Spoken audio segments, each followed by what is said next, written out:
What's up guys? Magandang araw.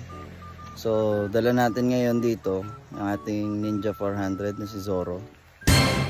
Pag-uusapan natin ngayon ano nga ba yung pros and cons ng ating motor na Ninja 400.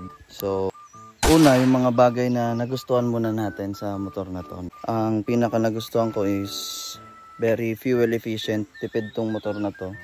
Naiuwi ko na to ng Mindoro, galing ako ng Taguig. Naiuwi ko siya ng Mindoro, full tank.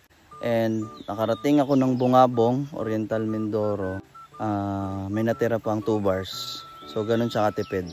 And ang fuel consumption nito ngayon is 21 km per liter. Second thing na nagustuhan ko dito is yung kanyang handling.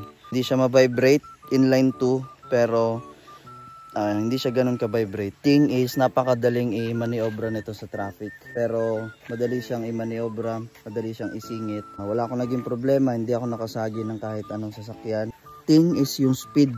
So hindi ka nito ibibitin, hindi ka mabibitin sa paggamit ng Ninja 400. Hindi ko pa to nasasagad na top speed. Kasi hindi pa naman ako nakakapag-track. Kasi ayoko rin gawin yun sa public roads. So malakas yung arangkada nito. Mararamdaman mo yon kapag siyempre galing ka sa mga smaller cc's.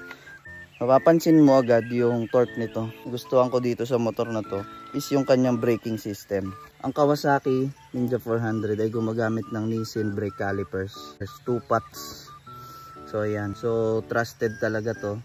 And isa to sa mga nagustuhan ko sa kanya.